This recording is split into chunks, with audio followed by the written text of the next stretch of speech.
So our cabin project is progressing and pretty rapidly at this point, but I thought today we would talk about the tools that we've been using, that anybody in the time period, the tools that they would need to make a cabin like this or even a more primitive structure. When anybody comes out onto the frontier, they have some very, very essential things that they have to have. They have to have water, they have to have food, and next up is shelter. They have to have some kind of shelter, and so they can build a very primitive shelter or a very complex shelter.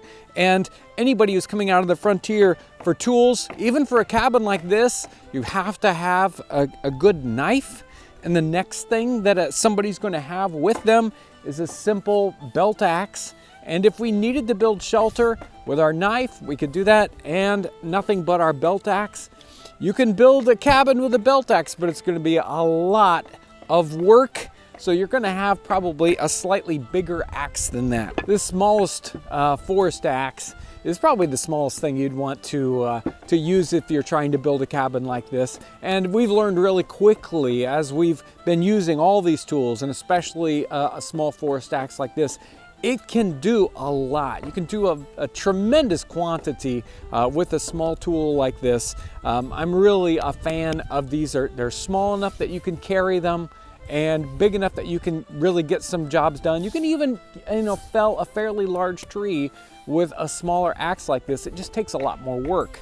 If you're really going to be building something and you're going to be felling larger trees though, you have to have a bigger felling axe.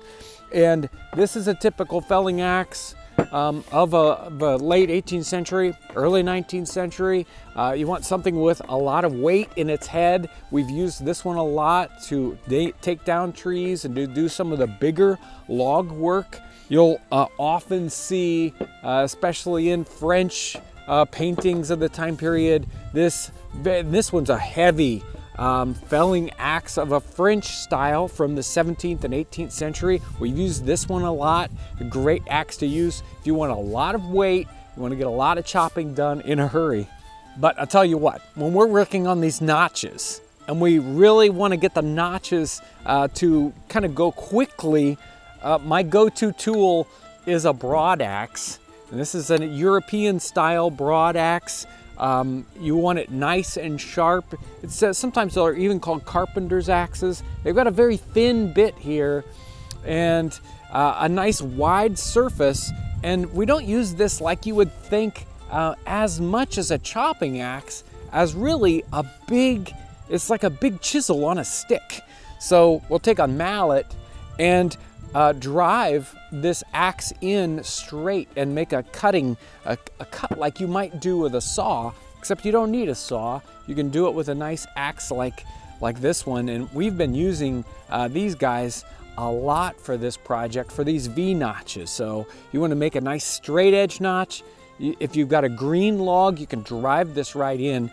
And normally it's a no-no hitting these axes and using, like a hammer against an axe like this. You'll damage the back end of this very, very rapidly. But that's why we use wooden mallets. So wooden mallets are much softer than the axe itself. They won't damage the backside at all. And you don't have to bring the wooden mallet with you from civilization. You can make the wooden mallet with your axe. On a structure like this, if we want it to last a while, we need to take the bark off the trees. If you're building something very, very primitive, you don't need to do that. If you have a chance to have a draw knife, it's going to speed up the job a lot. You'll need a draw knife for multiple kinds of projects, making your shingles, debarking, and the bark that you take off is another one of your tools. So a piece of tulip bark that came off of one of these trees, very, very strong. If you didn't bring a lot of cordage with you or a lot of rope, you can make your own cordage, make your own rope right from the trees that you're going to be using from your cabin. We might bring a saw with us. We're going to have a very simple and small saw that we can pack. It's nice and light. Or a quick frame saw is made up the same way we make our tools. All we need to do is bring along our saw blade. We can make the rest of the frame up right from around the trees that we have to fell, right close to where our cabin is. Just take small sticks and split them down and build our saw frame. All we need is the blade.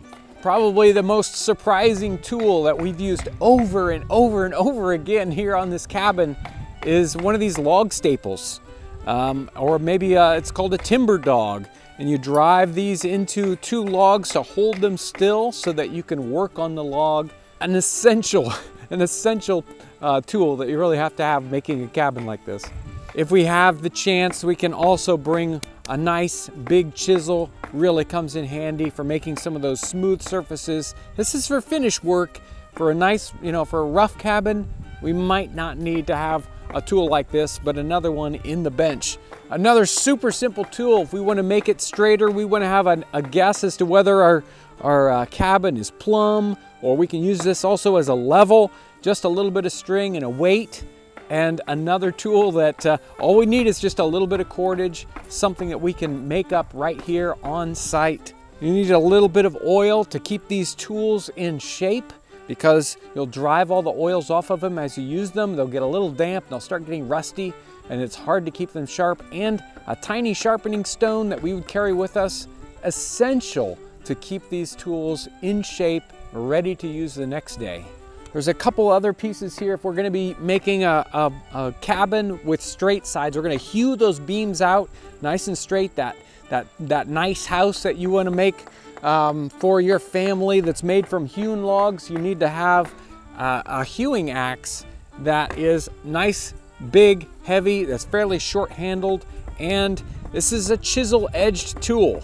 It's only sharpened on one side, so you can make a very flat cut off to the side. Sometimes these has handles that were bent off to the side so that you could hew your logs flat, and there are smaller versions of that. We can see these two guys, perfect example.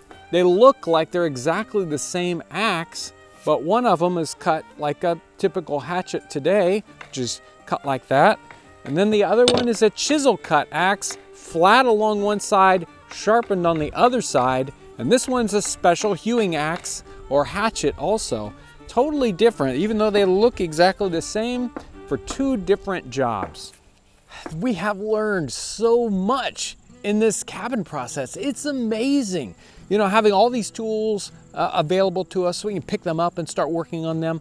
We would never know about how, the little things about building this cabin unless we get out here and actually do it. We can read a lot in books.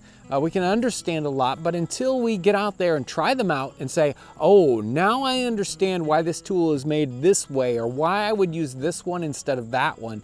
So enlightening. And it's a joy to come out here and work on this project. It's hard work, and you're very, very tired at the end of the day, but learning how each little tool does something different. And if I only had this tool, how would I have to do that? Learning those little things, amazing. Enjoy this process, and working with all these tools, new tools, old tools. I love digging into this, and I can't wait to do even bigger projects now. But I'm excited to get this one finished so we can get in there, start a fire, try it out. If you want to learn more about some of these tools, there are several different Eric Sloan books. Eric Sloan, he did this wonderful research in the 40s, 50s about how to the evolution of the tools and what they looked like and how they used them. I really enjoy Eric Sloan's books. I'll put a link down in the description section if you want to check that out. You'll see a lot of the different tools that we've used here. He talks about those tools. It's so much fun to read about that and then try it out. So this process has been a true joy. I can't wait to finish this up. And I want to really thank you guys for coming along on this one as we walk through, sort of in the shoes of 250 years ago, 150 years ago. Build these buildings, try them out. What are they like? Oh, I just can't wait. Thanks for coming along today. Thanks for watching.